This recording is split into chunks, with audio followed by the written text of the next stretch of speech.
Hi, everyone. It's Linda Beard, your host and author of the upcoming book, Bold Enough. How in the world are you? Thank you for allowing me to come into your world another week. Tonight's topic and discussion, and I'm hoping that we'll have some back and forth kind of chatting going on in the live chat room, which is something new I wanted to add so that we can get a lot more intimate about this bold enough journey. So if you're out there on Facebook, Twitter, Instagram, TikTok, YouTube, please feel free to put in your comments. You can ask a question. You can talk back and forth with the audience because we want to really begin to go on this bold enough journey together. And tonight's topic is bold enough to confess your weaknesses. Now, I know that many of us have heard don't focus on your weaknesses, focus on your strengths. And I'm going to go against the grain tonight because we're going to talk about confessing your weaknesses. Now, when I'm speaking of weaknesses, I'm not talking about those things that you wish you were talented at, you're doing it anyway, and you're not good at it. Not that. I'm talking about the Webster's Dictionary of Weakness when they talk about physical weakness, mental weakness, your desire and your fondness. So those desires that you really go after that are weaknesses to you, you're fond of something and it has become a weakness to you.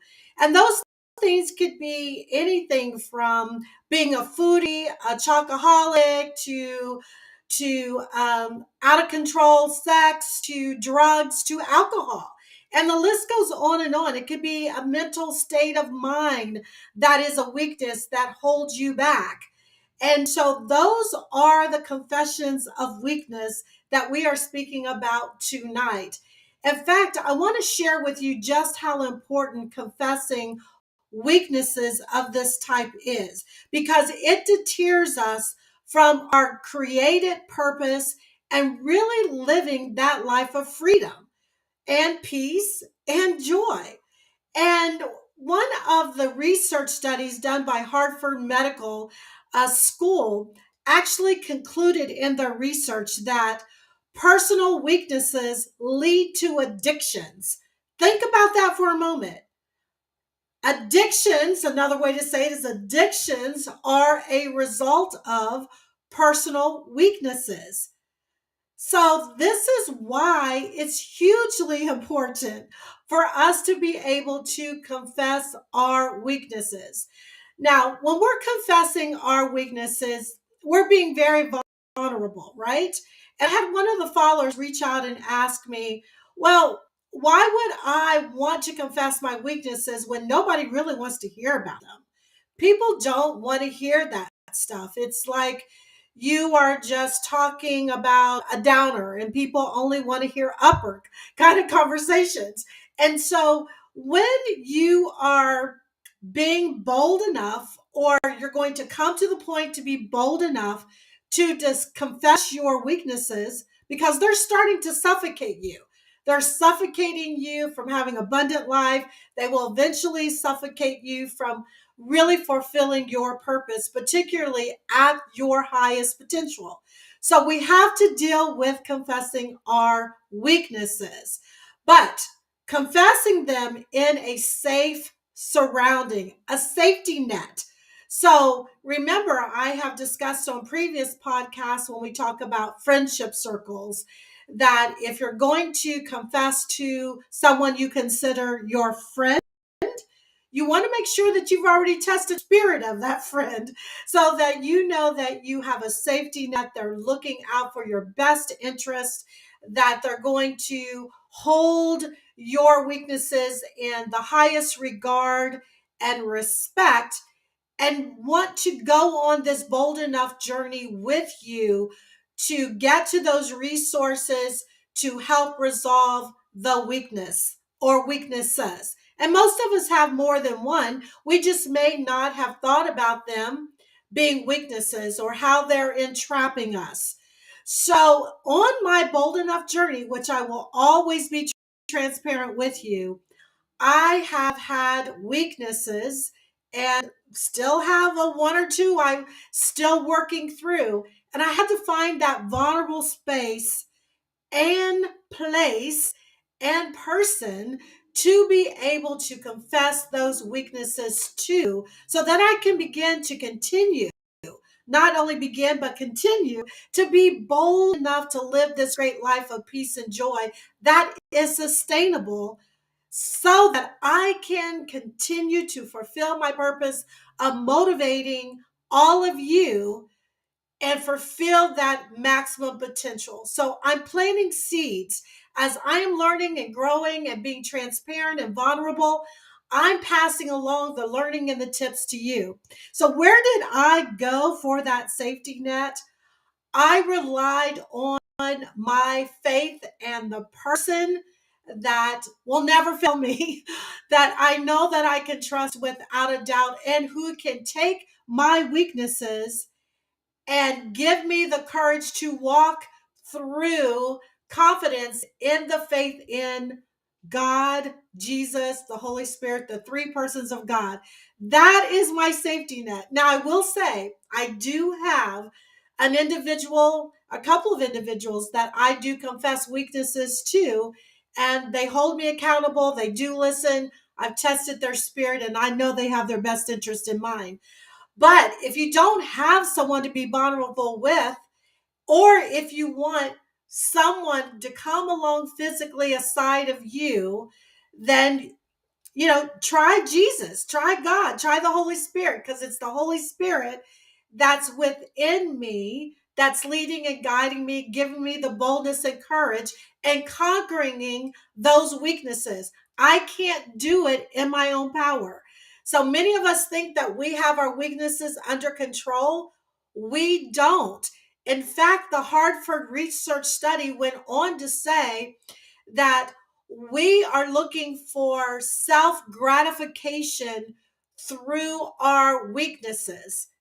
Those weaknesses that turn into addiction are self gratifying. We think we have control over them, but we don't.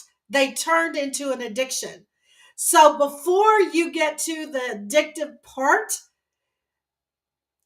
give yourself an intervention. Confess your weaknesses. It's so crucial that you do that. So, because I have the Spirit of God living in me, the Holy Spirit, then that's my secret sauce. That's my power source. That's been the source of me being bold enough to get rid of baggage, to get rid of all these kinds of things that were deterring me, detracting me from the one who created me, the one that created my physical being, and the one that has a purpose for me. You have a purpose too. You were created by the same God.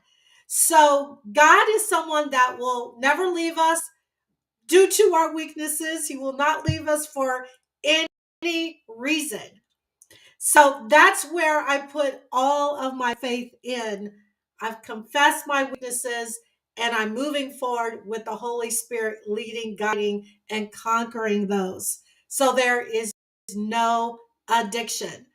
So, what will you do? Are you going to be bold enough to confess your weaknesses? Those things that are getting in the way, that are deterring you from living that sustainable life of peace, joy, freedom, and of course, your purpose. What will you do? Now, start somewhere. You can start with an accountability partner, someone that's been tested, that you trusted, that you trust, that can walk through this journey with you and get the resources that you need. You can additionally log on to bold-enough.com, leave a message so we can also help you on your bold enough journey as you're willing and ready to confess your weaknesses and do something about it. Are you ready to be bold enough to confess your weaknesses? You won't get to the point to know your full potential and just how great of a creation you are and how special you are. So you can do it with accountability partner. You can say, I'm not going to confess it to a friend, a family member. I'm going directly to the same secret sauce that I have, God Himself, and allow the Holy Spirit to dwell in you richly to confess, once you confess, and then move forward to healing and restoration. That can happen for you. Let me share something with you. It is truly not funny to laugh about, I'm a foodie, I'm a chocoholic, or I just can't help myself. I love good sex. I'm not hurting anybody. The other person's willing. No. These things may be weaknesses, their desires and their fondness right now, but they can turn into addictions. Or perhaps they already are. You have to be honest and truthful to yourself to know exactly where you are. But one thing you must do, whether it's just desire and fondness right now and a mental weakness, to turn the corner, or whether you've reached the addiction stage, you're going to need to confess your weakness. Be bold enough to do that. I know it's a tough conversation, but I'm always going to give it to you boldly because I want you to live your best life and to live out your purpose. Where your passion is and your purpose, it doesn't get better than that. So be bold enough, have a great week, and thank you for joining me again for Bold Enough. Take care, reach out, bold-enough.com. Leave us a message so we can guide you to resources. Also, check out our Bold Enough store. Get you some Bold Enough gear as a reminder to walk in boldness and transparency, to free yourself and your commitment to show others and keep the Bold Enough conversation going. Take care and enjoy the rest of your week. Be bold enough.